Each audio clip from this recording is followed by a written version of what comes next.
is kind of just relax, let our hair down, those of us that have hair, and kind of just wing it a little bit, and find out a little bit about this thing called the Course in Miracles, and what it's done and what it's accomplished, where it came from, and certainly what it's trying to teach us. There are many, many people in this world, and I can testify to this, whose lives have been transformed by just utilizing the principles of what the Course has to offer.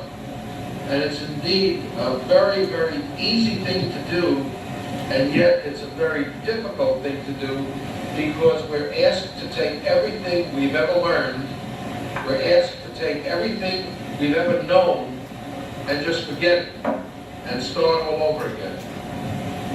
And so, while we normally start all of our workshops with a meditation, the very best meditation I know of is right in the very beginning of the text of the Course in Miracles. And with your permission, I'd like to read this very beautiful introduction, which were the very first words that a woman by the name of Helen Schuckman, who was a doctor, heard. And that officially kind of started the channeling, or this inner voice that she was hearing. And I'll read the words to you, and then we'll reflect on them just a little bit and get the program going. This is a Course in Miracles. It is a required course. Only the time you take it is voluntary. Free will does not mean that you can establish the curriculum. It means only that you can elect what you want to take at a given time. The Course does not aim at teaching the meaning of love, for that is beyond what can be taught. It does aim, however, at removing the blocks to the awareness of love's presence, which is your natural inheritance. The opposite of love is fear, but what is all-encompassing can have no opposite. This course can therefore be summed up very simply in this way: nothing real can be threatened. Nothing unreal exists. Herein lies the peace of God. Now, when Helen heard these words, she was indeed very frightened. The reason she was frightened were numerous, but try and imagine, if you can, a woman in her late 50s who was born of the Jewish faith, converted to Catholicism at the age of 20, became an agnostic at the age of 22, and then proceeded to get her master's degree by writing a thesis on why there is no God. Certainly, going through life, Helen became one of the leading scientists and a psychologist, and was very, very capable and very, very well known in psychological circles as one of the leading experts of the Rorschach ink blot test. And she lived her life and went through her life believing that she was certainly an atheist. And then suddenly she starts to hear an inner voice. And it frightened her. It frightened her very much. It frightened her so much because she worked in a psychiatric hospital where she treated people who were mentally ill. And of course her first thoughts were that she herself was losing her mind. Well, she kept this to herself a little bit, and she kept hearing this recurring voice. And this voice said, and kept repeating, "This is a course in miracles, take dictation. This is a course in miracles, take dictation." And of course, Helen, thinking that she was losing her mind, was very, very frightened indeed. Well, it didn't take long before a fear drove her to do something that she was indeed frightened of doing. And that is to go to the man who was her boss, the head of psychiatry at Columbia Presbyterian, a man by the name of William Thetford, and she said, "Bill, I think I'm going crazy. I think I've worked with insane people too long and people who are losing their minds too long, because now I'm hearing a voice." And Bill, in his own quiet, charming way, asked Helen, "Well, what is this voice saying?" And she repeated to him, "This is a course in miracles, take dictation." And he said, "Is that all?" She says, "At the moment, that's what I keep hearing. Take dictation. Take dictation. What should I do?" And Bill asked Helen, "Do you know how to take dictation?" And Helen replied, "I'm an expert at shorthand."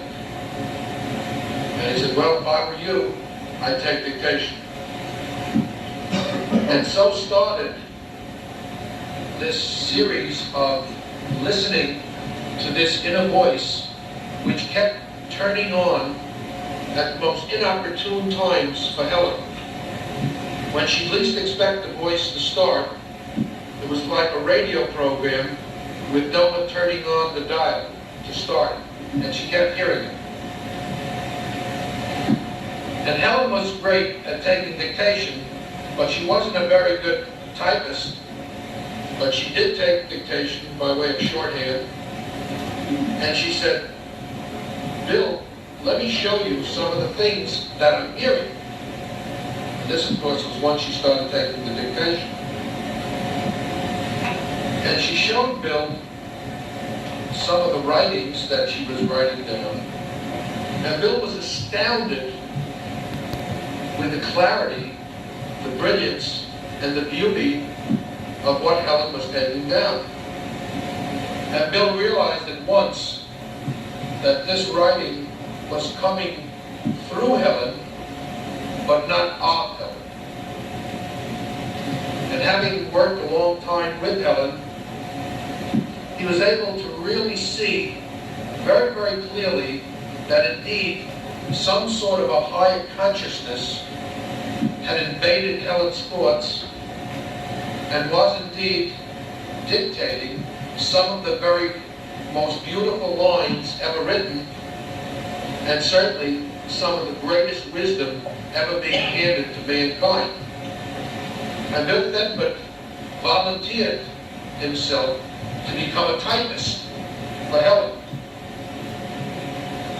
Now here is the head of psychiatry of a major hospital in New York City, and his second in command, listening to this voice, taking dictation, writing all these things down, recording it, and frightened to death.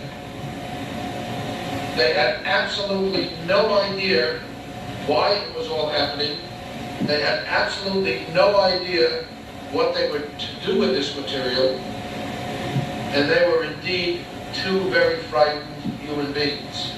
So very much so that the material was kept under lock and key for the better part of 5 years, and only spoken about in the very quietest of conversation between the two of them. Nobody knew about this but these two people. And the material kept flowing and flowing and flowing, and Helen kept taking dictation and more dictation, and Bill kept typing and typing, and the pile of manuscript pages was growing and growing and growing. And just the way they heard this material is the way they wrote it down. And finally, a time came when Bill and Helen finally got the courage to question, what are we to do with this material? We've been given all these pages and pages and pages of material. It's been given to us for a purpose. What is that purpose? And what are we to do with it? And the voice answered them that out there is a person who you will eventually turn this material over to. And this person has no idea of your existence right now. But that particular person will come forth, and these papers that I'm giving you, for the total benefit of mankind, will be someday published. And they kind of laughed at this and thought that was a big joke, because they really had no idea that anyone would be interested in this kind of conversation that they were hearing. And indeed, they just kept taking the dictation and typing. Well, about this time, there was a man who was very, very interested in parapsychology and was indeed one of the people who brought to this country a Russian technique in photography that was kind of unheard of in those days, and it was known as Kirlian photography. The man was very high in parapsychological circles, very well known, and had a flawless reputation. And Helen and Bill decided to share this material with this man. This man's name was Douglas Dean.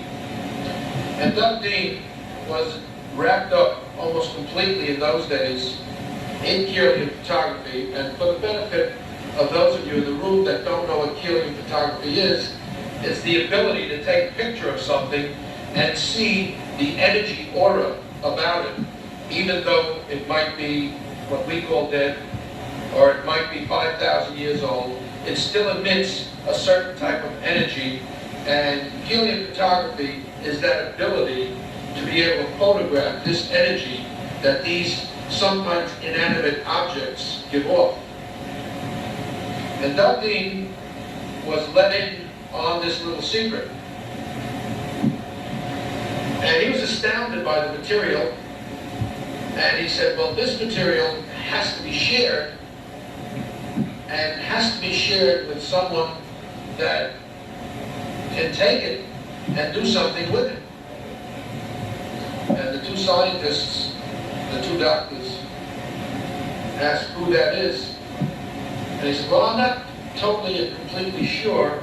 He says, but let me make a tape, a cassette tape, telling about what I've just read here, and it will only be passed on to just a few individuals.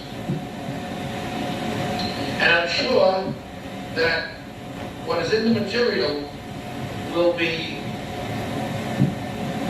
significant enough so that people that know what this material represents will come forward and will indeed know what to do with the material.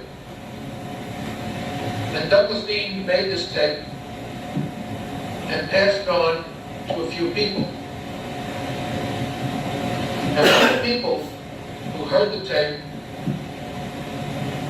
was a gal who lived in New York City by the name of Judith Scutch.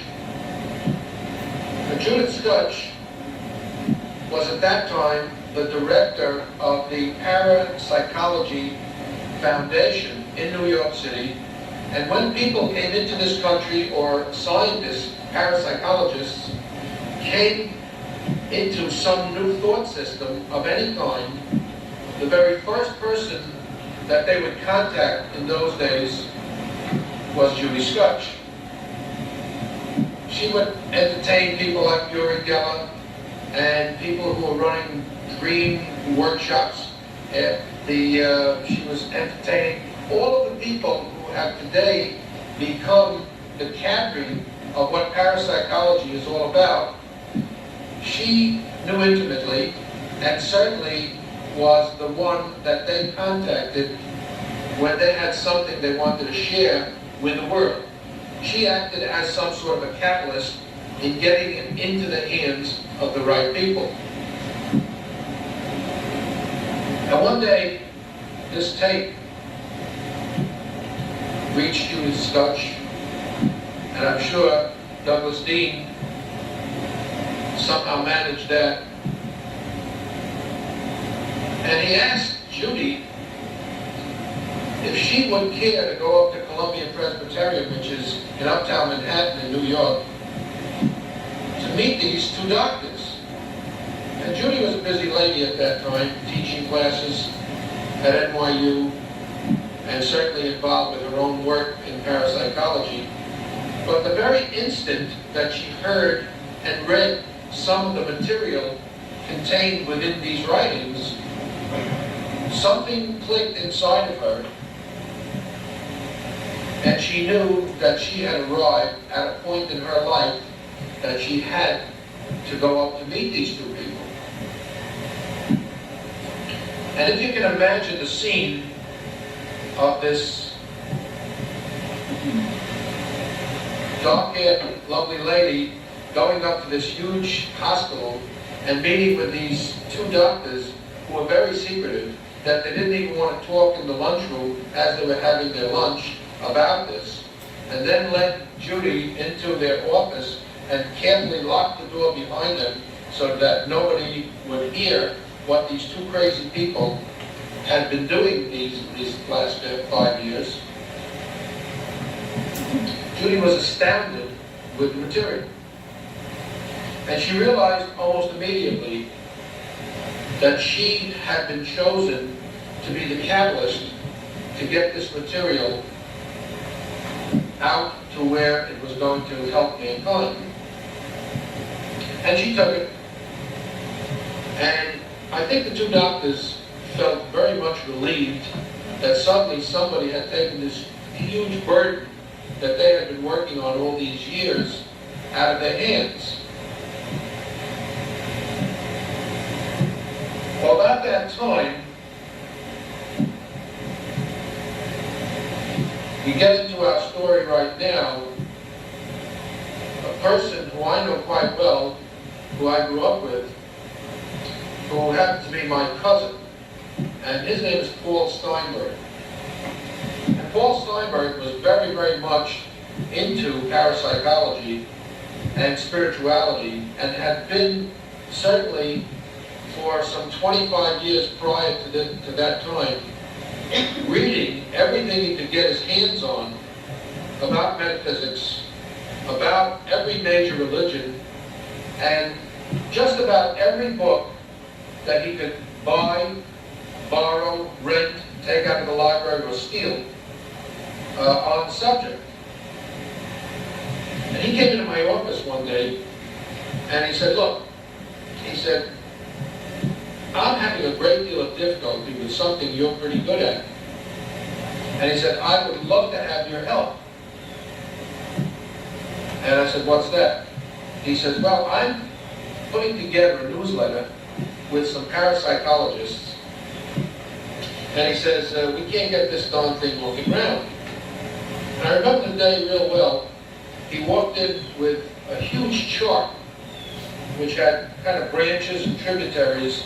And on this chart, he had all this information about something starting whereby one item would then lead to 3 or 4 others, and then the 3 or 4 others would then lead to 5 or 6 others, and then the 5 or 6 others would then lead to 7 or 8 others. And it was a huge chart, I guess about 3 feet or so by 2 feet. And I looked at that chart, and I remember saying to him, boy, that's a heck of a piece of work you've done there. I said, what is that? He said, well, this newsletter that I'm having all this difficulty with will lead to all these different things.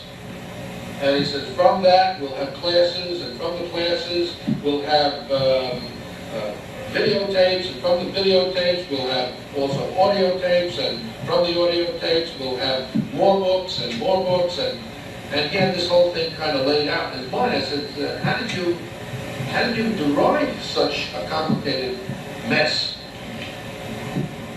And he said, well, he says, I had a vision, and he says, I can't get it off the ground. And I said, what is it you want of me? He said, well, I want your advice. He says, I know you've done dozens of newsletters of various people, and he said, give me some idea how I should go about this. And I said something rather peculiar for me in those days. I said, well, if I were you, I would get a guy like me to help you with it. And he said, you're hired.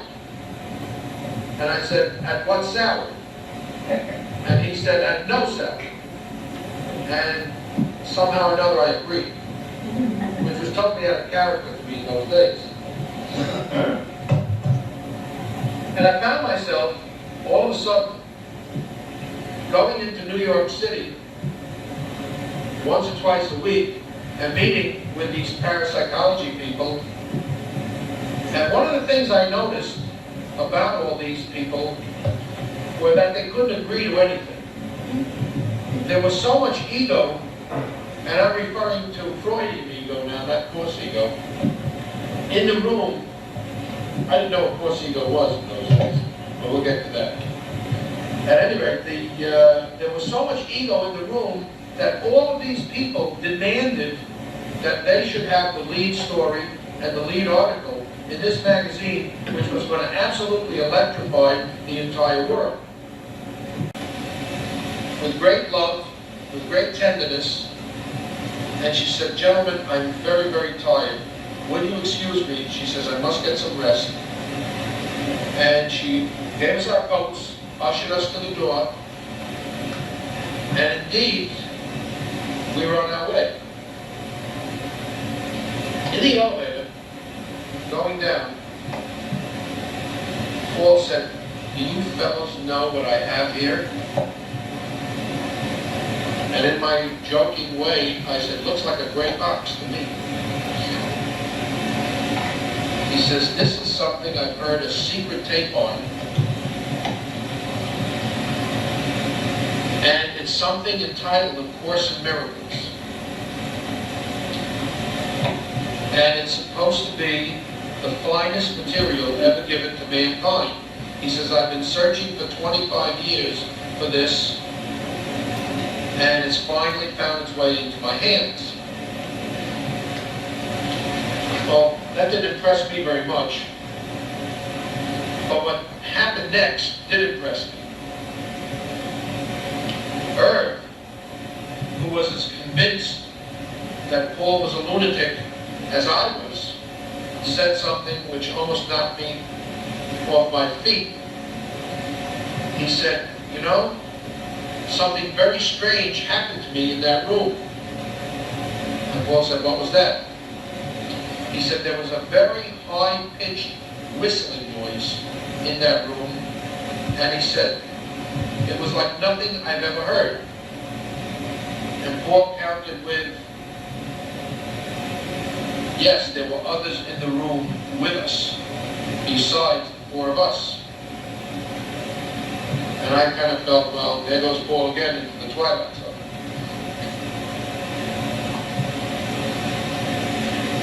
And with that, we went to our meeting a few blocks up Central Park West.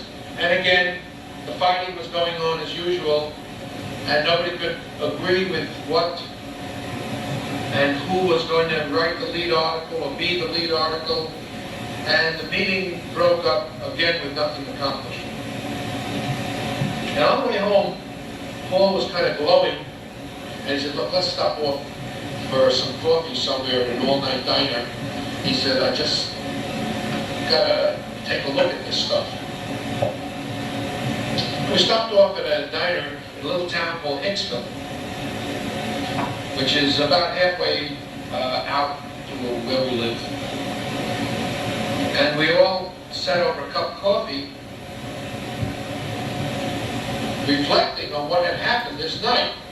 and how strange the whole episode had been. And Paul said, "You fellas have no idea what I'm holding in my hands." He says, "What I'm about to do is to lock myself into my room for as long as it takes and read this material."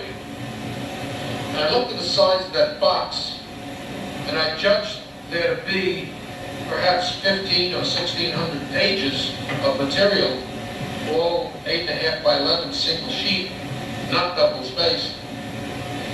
And I said, "You're going to be there forever reading that stuff." And he said, "Well, I don't care if it takes forever." He says, "I've got to get into this stuff." And so he did. He locked himself into his bedroom, and for 4 days he didn't come out. And on the 4th day, he came down to my office, and at that time I had an office in a place called the Huntington Quadrangle in Huntington, New York. And I also owned a little Insti-print downstairs. And I was downstairs when he walked in, needing shave, looking bedraggled. And he said to me, "I've got to make copies of this material." And immediately, as a real good businessman would do, the dollar signs in my head started multiplying. And I said, "Well, if you have 15, 1600, and I got a quarter a copy in those days, I figured I was going to get rich right off his Xerox copies."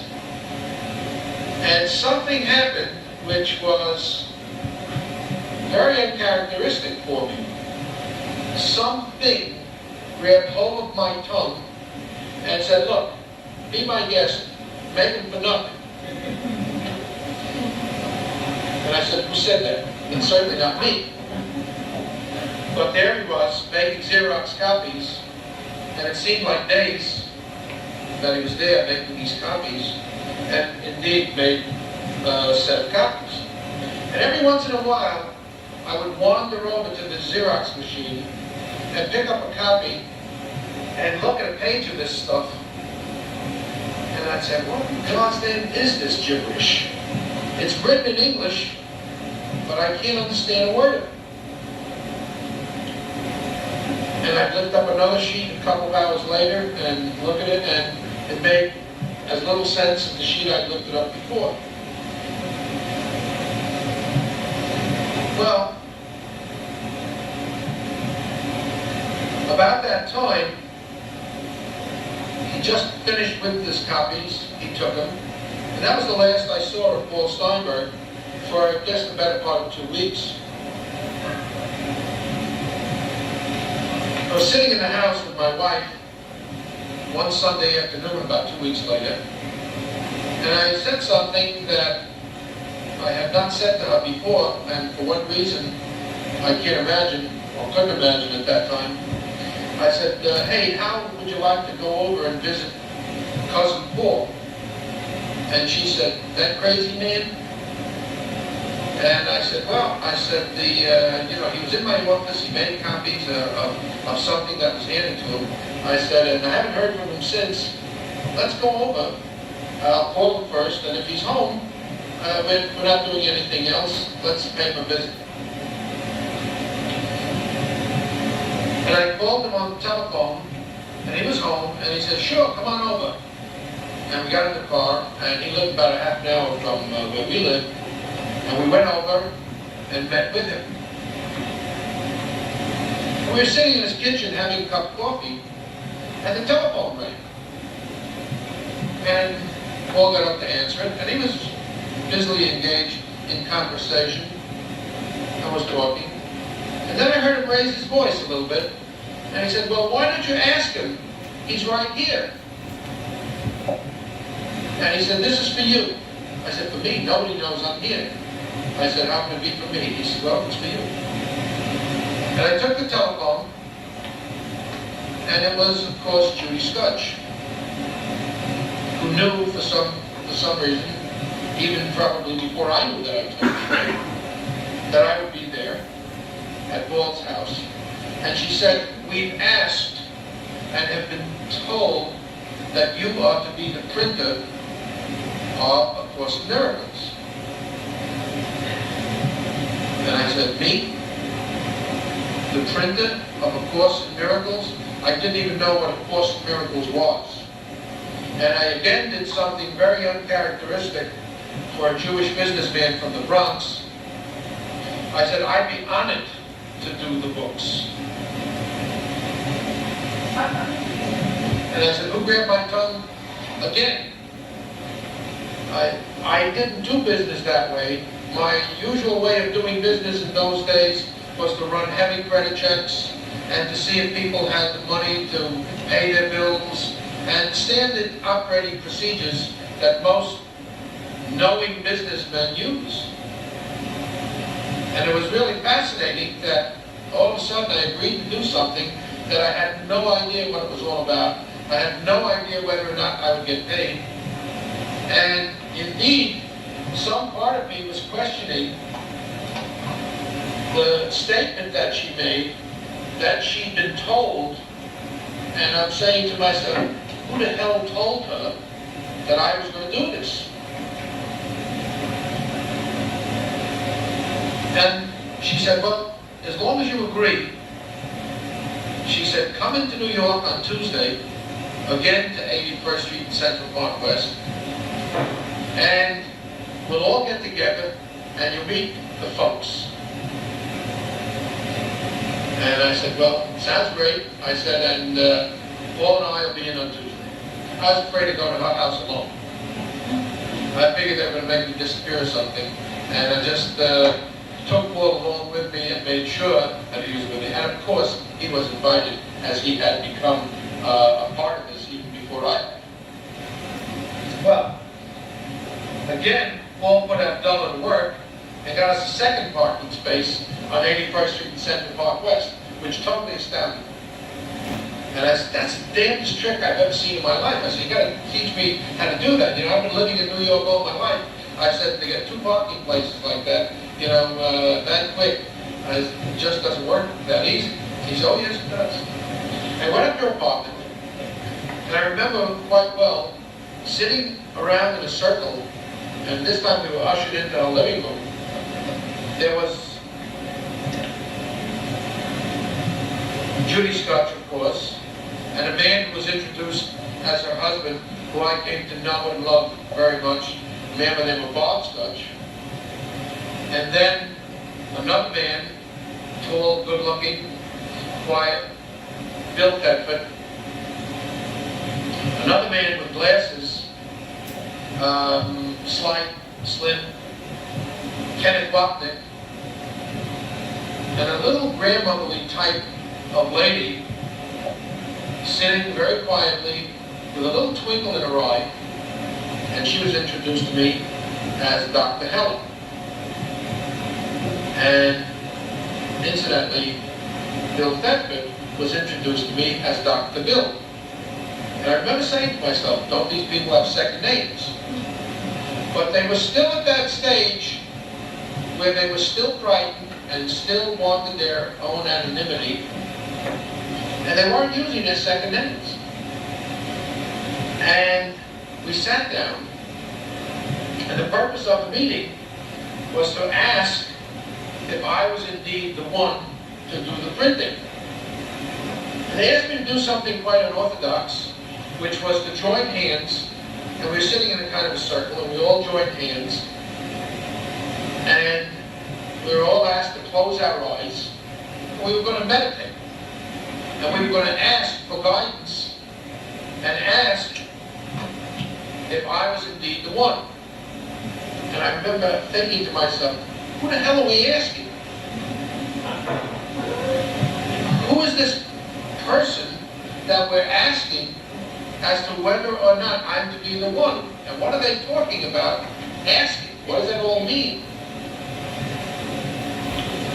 And everybody closed their eyes, the room got real still. And I opened my eyes to see if this was all for real. I figured, this can't be real, this can't be really happening to me. I said, I'm sitting here in a circle with a bunch of people I just met, with my eyes closed, and asking. And I don't even know who I'm asking or what I'm asking. And sure enough, I closed my eyes again and got into it a little bit. And everyone, after a few minutes, let go of each other's hand.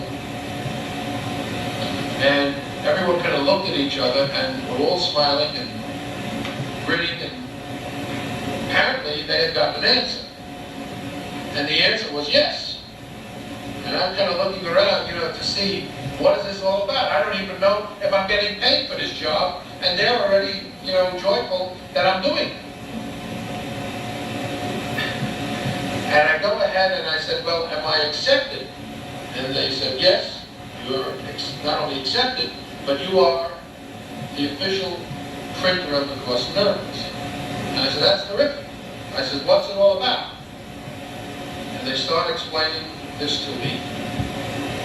And I said, wow. I said, this is even more wild than the parapsychologists.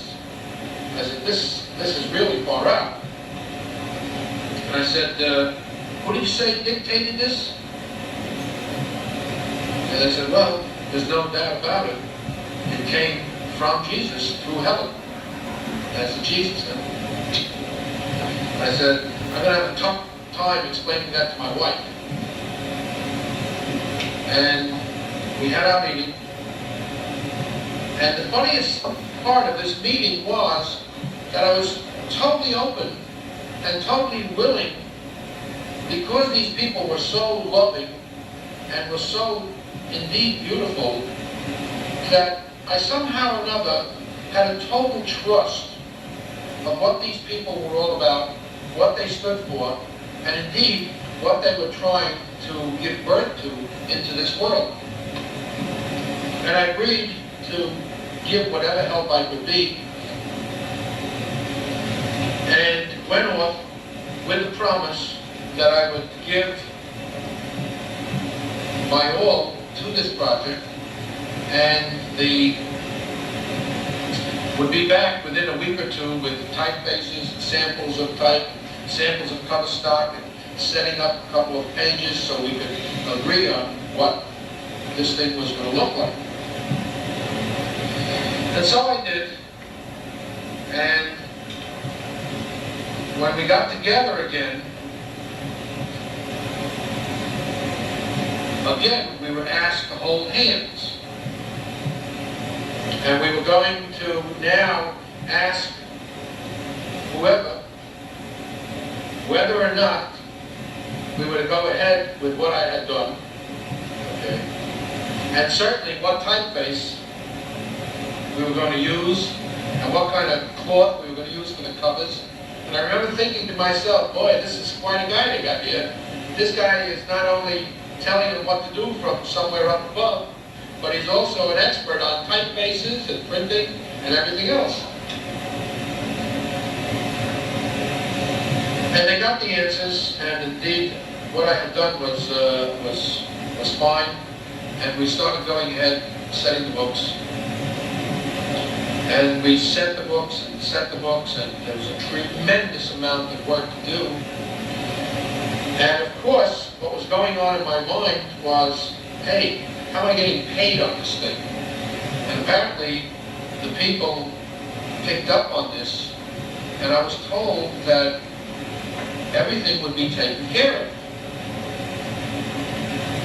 And that was really interesting to me, because generally when I did any kind of job for anyone in those days, I got a third down, I got a third when I finished the blueprint, and I got another third when I delivered the job.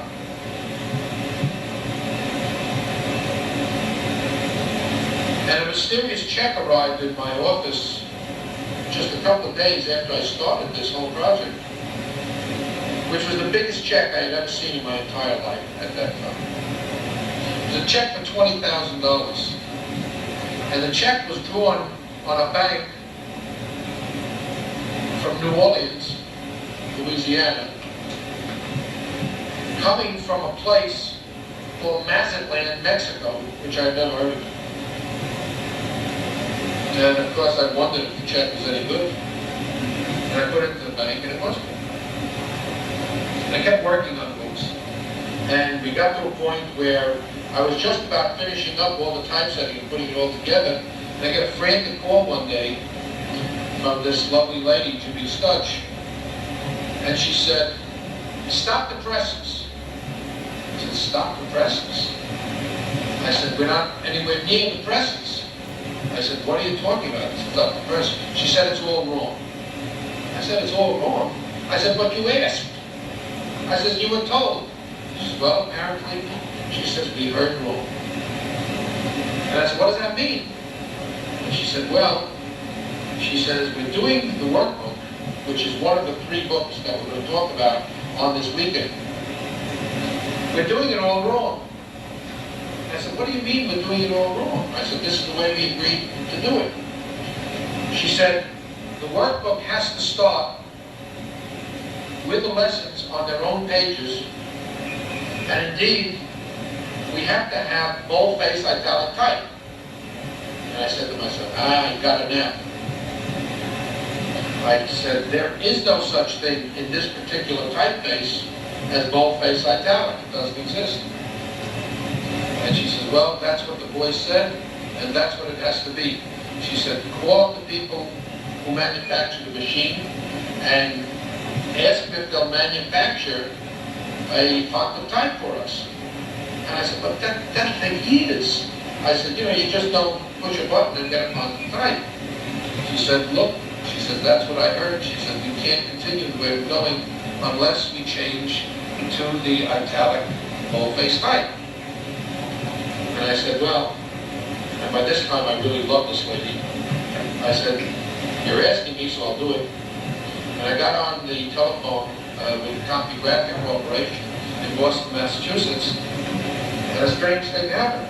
I asked for the man in charge of research and development there, and I said, "Look, I have a crazy lady that wants you to develop a font of type for me."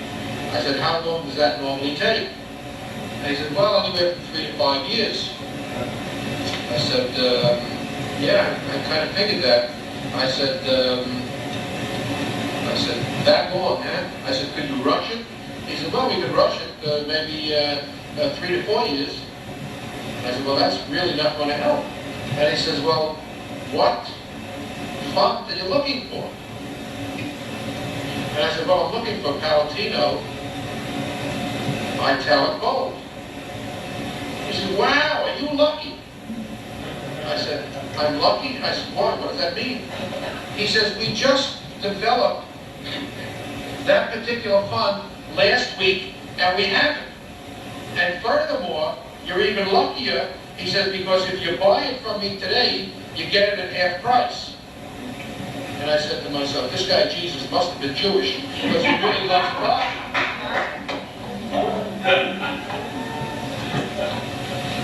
And I called her back very joyful and said, "Guess what?" She says, "I know." She said, "They got the type." I said, "How do you know?" She says, "I asked." And I said, "You and this asking stuff." And we continued, and we got finished with the typesetting. And I made a mistake one day, and I said, "Judy," I said, "when would you like to have these books finished?" And we were about April now of the year 1976. And she said, "Well," she said, "I'm going out to California on the 22nd of June of this year, and it would be wonderful if I could take some of these books to our brothers and sisters out in California." And I started to laugh. I said, "Judy," I said, "do you know what you're saying?" I said, we're just finishing up the typesetting. We're still proofreading on the books. I said, the scheduling for these books will take the better part of a year." She says, "Saul," she says, "you'll figure out something." And I went to the place where they were going to bind these books. And in those days, I didn't have my own printing. They were indeed printing the books. And I said to a fellow by the name of Michael Quinn, and this was a company named Quinn and Bowden, who had the finest reputation in the country for doing spike sewn books. And I said, Mike, I said, I got some crazy people here that asked me if this book could be completed by June 22nd. He said, what year? And I said, this year. And he's a big, ruddy kind of Irishman. And he started laughing, and I'll never forget the way he laughed. And so much of him was having a good time. He was about 6'4", and he was really enjoying it. And he said, come on with me, Saul. And he took me into a room, and he had a big wall, and it was about the size of that wall over there. And he said, take a look at that wall. And he had every major publishing company in the country listed on that wall. And the dates were 1977, 1978, 1979. He says, you come in with this little pipsqueak of a job, he says, and you think that I can put it up on top of all those and get this done for you? He says, this year? He says, forget it, there's not a chance. He said, what is this stuff anyway? And we went back to his office. They start thumbing through the mechanicals that I made. And he says, you understand this stuff? I said, not a word. He says, this looks like the kind of stuff my wife is into. And he says, you mind if I take it home and show it to her tonight? I said, no. I said, go ahead. I said, does that mean you're thinking about doing it this year? He says, get lost. He says, get out of here. He says, forget it. He said, this year is out. I said, well, I'll just have to tell these folks that they're not taking books with them to California this year, and that's the way it is. And I left, and I called people in New York, and I said, it doesn't look like we're going to have books. Just as I thought, they're tied up out there, and they're not going to have any openings in their production for at least a year. And I said, well, can we go anywhere else? I said, we probably could, but we'll probably run into the same thing. And with that, my other phone started to ring. I said, wait a minute, excuse me a minute. I said, let me pick up the other phone. And I picked up the other phone, and I had Judy on hold. And it was Mike Quinn. He says, Saul, he says, look, he says, I took this stuff home and showed it to my wife, and I was right. She is into this crap. And he says, you know what? He says, we'll give it a shot. I said, what does that mean? He said, we'll give it a shot for this year. I said, no, Mike. I said, be more specific. June 22nd? He says, this year. I said, all right, that's good enough. I said, but try for June 22nd. And with that, I spent a good deal of time, along with one or two of the other people involved, in the proofreading. And to make a long story short, we got our books delivered the evening of June 21st, had a cocktail party at Judy's house with everyone that was involved in the printing of Course of Miracles, and she indeed left for California with 300 sets of books under her arms. And of course, the guy that was one of the leaders out in California in getting the books known about out in California was a person that has become world famous at this point, a fellow you all may know named Jerry Jampolsky. And Jerry, of course, is a medical doctor who is also a psychiatrist and works with only terminally ill children. And he only works with kids when they're told they're going to die, and that's when Jerry takes them. And if you've ever had the good fortune to meet Jerry, or to spend any time with Jerry, or indeed to be present at anything that Jerry does, you got to realize that here is a man that has devoted his life to giving life and to bringing life. At any rate, we went ahead and got the books out, and we printed the first printing of A Course in Miracles, 5,000 sets of 3 books, which gave me 15,000 total books. And all I could envision in those days was 15,000 books laying in my warehouse till the end of time. And I didn't have all that big a warehouse. As a matter of fact, I had rented a classroom which could only hold about 1 month's supply of books, and the rest of them were being stored at Quinn and Boca, and I was paying for the storage. When I went to Judy Scutch, in those days I owned an advertising agency as well as an instant print. And I said, Judy, I said, we're never going to get rid of these books unless you let me run an ad in the New York Times book section. And then maybe we can sell some books. And she looked at me and said, oh no. She said, that's not the way we're supposed to sell these books. And I said, well, how are we supposed to sell these books? She says, the people who will come forth have already been summoned, and they know who they are, and they will be enlisted into this thing we call the Course of Miracles. And I said, that's pretty far-fetched. You know, I own an advertising agency, and I read the New York Sunday Times every week. I said, and do you really expect me to believe that people are going to come forward and buy material that isn't advertised? And she says, that's our guidance. And she stuck with that guidance. And they have never really advertised these books in any fashion, in any newspaper that I know of, in any magazine that I know of, in a commercial way. And up to this point, I have a pretty fair idea that so far, from that initial 5,000 sets of 3 books that we discussed and are discussing, the number is now probably in excess of 200,000 books, sets of books.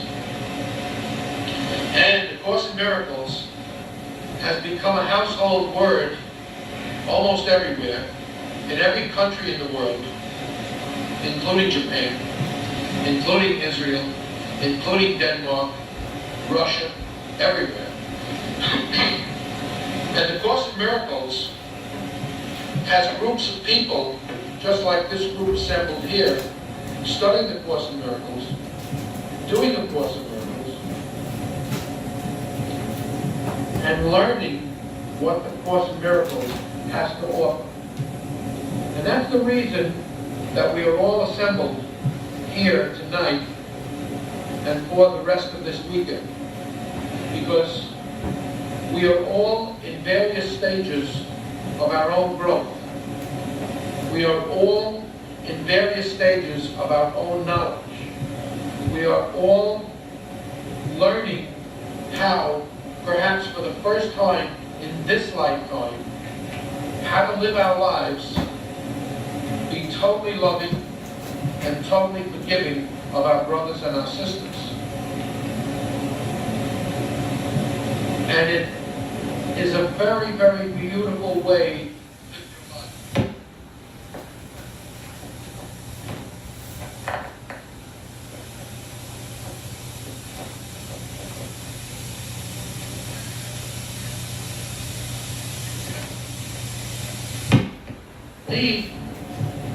As soon as that happened, and as soon as I was able to understand what my role in this life was to be, I was given the assignment by that upstairs voice, who I call my elder brother at this point. And what I've done is brought close to 200 books dealing with this very subject to mankind. I don't know how I did it, because I didn't have the money, I didn't have the facilities, I didn't have the know-how, and yet everything kind of fell into place like a giant jigsaw puzzle because of one thing that I learned how to do. And I'll share that with you, the audience who came in out of the rain to listen to it, and that is, I learned how to ask for guidance from HS, and that's Holy Spirit. The Course makes constant reference not only to Jesus, because the Course is written in first person, which is Jesus, course, constantly gives advice and tells us the secret of living a very beautiful, a very loving existence while we're here in this plane. All we need to do is learn. All we need to do is learn. All we need to do is study. All we need to do is be open to the possibility that this could work. Because I can assure you, I've seen enough people in my life, even up to this point, where it does work. And it is without a doubt the greatest book and set of books that has ever been given to mankind since mankind started. Without exception. It's got the secret of living life totally and completely. And all we have to be is open. We don't have to change what we believe in. We're not asked to give up anything except our ego thoughts. We're not asked to convert into anything that we're not. We're just asked to open to our own awareness and to consider the possibility that there is something amongst us that knows how to live our life for us with its help, and certainly by its help. Thank you.